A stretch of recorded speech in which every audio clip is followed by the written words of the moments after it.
Hi guys, my name's Daniela. I'm from London, England, and I'm out here teaching with Nikichi in Korea as well. Not London, Ontario, because Yeah. we have a London in like near Toronto actually. So whenever anyone's like, "Oh yeah, I'm going to school in London," I'm like England, like no, Ontario, like oh, it's boring. But anyways, yeah. So we thought that we would make we thought that we would make 2 videos, one for each of our channels. So one is gonna be 10 things we like about Korea, and one's gonna be 10 things we don't like that much about Korea. So I'm gonna say 5 things, and she's gonna say 5 things, and I'm literally need to wear sunscreen in my own house. This is ridiculous. And sunglasses. Yeah, everything. Okay, so number 1, the first thing I like about, in no particular order, first thing I like about Korea is their transportation system, and by that I mean like, at least in Toronto, I think London's different. I think your transportation system is like good. Yeah, it's good. Yeah, so like in Toronto, ours tries to be good, but like every weekend there's a subway closure. It's gonna be like from one end of the subway line to the other end of the subway line, just no subway service. But in Korea, I don't think I've ever experienced a subway closure, like ever.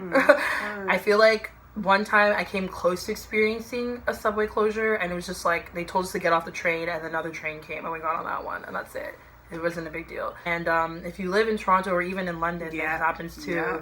A lot of people jump the tracks, especially recently. So whenever in Toronto you hear like subway closure because of personal injury at track level, it basically means that someone jumped onto the track. And I think in Korea, I don't know if it's because of suicide rates or not, but they do have installed, every single subway station has a glass door, and it does not open until the train's actually there. So then that way, when the train's not there, you can't access the track. Like, you can't go onto the track. And then when it opens, there's a train. So again, you can't go onto the track. So I think that's really smart, and I think Toronto should do that, and London, and everywhere should do that. Basically, what I like about the transport here is the cost, because I would get the train to work every single day. It's really cheap here. Yeah, it's like, mad cheap. So yeah, we can get like a train. Like, I don't think I pay more than 4,000, whether it's bus, train, even taxi. When we get taxis, yeah, taxis are super cheap. It's like transport that fits in the transportation system. Yeah, like we'll be in a taxi for like 20 minutes, and sometimes we'll only pay $10.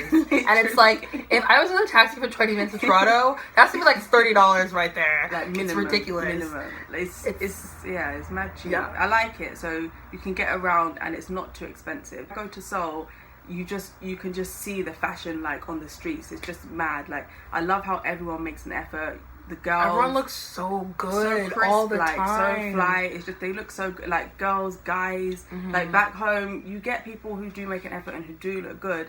But here it's like more consistent. Like, it's like they can't leave like, you can't go to the shop so casual. Like, you have to look good in a way. You don't go outside in sweatpants. No, like back home. No. I'm just running to the store, so I'm just gonna throw on sweatpants and a baggy shirt and go. No one will look at you differently. Unless it's like hiking, or if you're going gym, or some sort of sports, you don't see anyone in sweatpants. I like how guys here put so much more effort into how they dress as in comparison to like back home.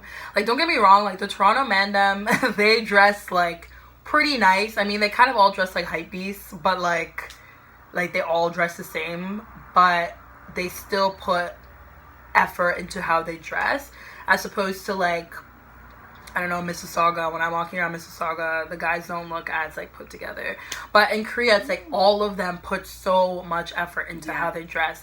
And like, I have nothing against guys wearing makeup, and guys wear makeup here. Maybe not like a full face with like baked banana powder and shit, but just like they'll put like makeup on like their little blemishes, and like, I don't know, like they'll do like their eyebrows. Like, they'll get their eyebrows done. And I think that's just like so. Like, I don't know, it's something about that makes me really happy. I'm not a fashionable person myself, but I appreciate when other people dress really well, and it makes me really happy. So it's just seeing guys that are like attractive and they're dressed well, I'm just like, come to me, please. I like how cheap it is. So like back home, if you go to a restaurant, you're probably gonna spend like $25 per person, even if you just get one meal.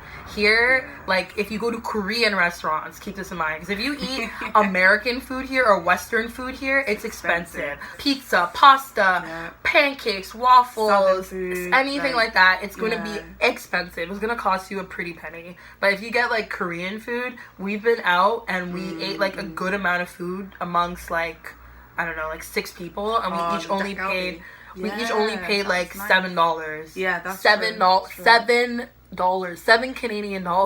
If you know me, like my family, my friends, well, they all know that I love spicy food. So I love spicy food. That's one thing actually. I love spicy food, and when I go out to eat somewhere, they'll be like, it's spicy, and I'll just be like, yeah, I know, like I like spicy. The concern that they have for foreigners, because they just feel like if you're not Korean, you don't like spicy food. But anyway, I love the food. They don't know that Africans spice swim in spicy food. Like, yeah, basically, I love food anyway. I'm a foodie. It doesn't look like I do, but I do. And yeah, so I just love the food out here. It's all delicious. Yes, this.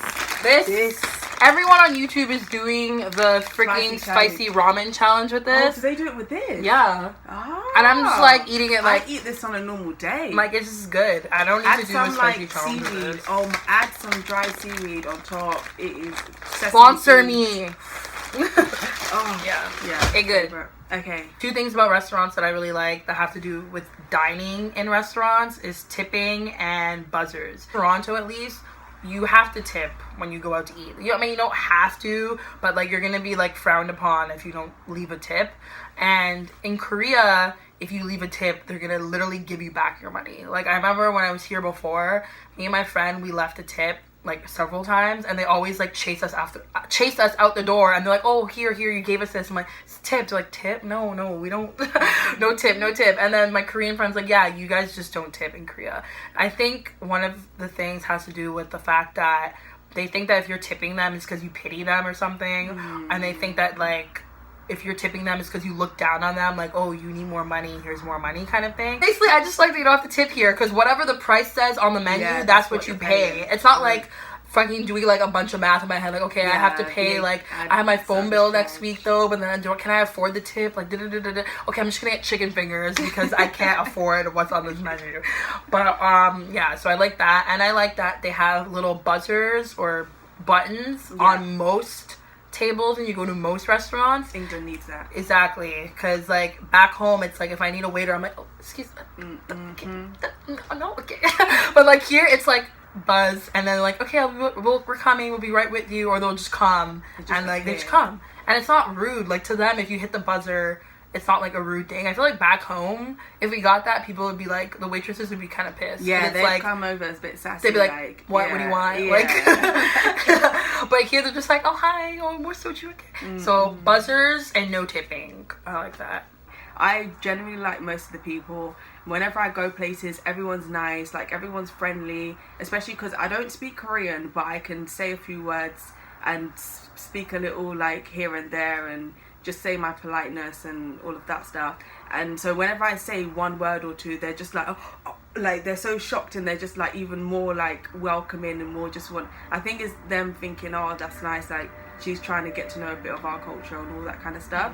So that just kind of like makes me feel a lot more welcome, especially because you're in a country where literally well, I know you and other people, but apart from that, no one, and you don't speak the language. So it's nice when you encounter people who are just friendly, and I kind of get that most times. Like at my school as well, everyone is so nice. Like I love everyone from the principal down.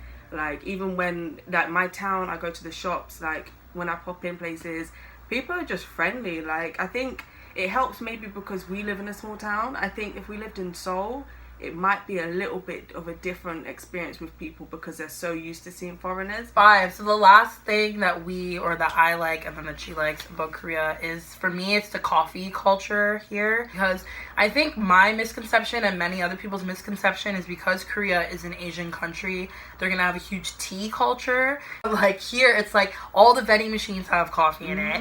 If you walk down the sidewalk, there's like 5 coffee shops within like 2 meters of each other. Literally. Like, coffee everywhere. Everyone's always drinking coffee, iced coffee, hot coffee. No, you're always drinking iced coffee. Like, no, I'm just saying, like, it's everywhere. Like, everyone drinks iced coffee. It's true. It's just me. It's just her. She doesn't like iced coffee. I've never had She's never had iced coffee. I came here. I don't know why. She still didn't have it. She only had a sip.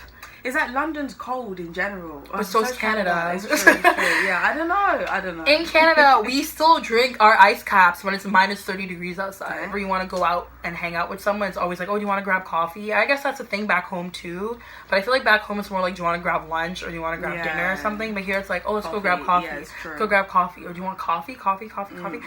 I never used to drink coffee that much until I started working at H&M, because then I needed coffee to work at that place. So then I had to drink 3 cups of coffee a day when I was there.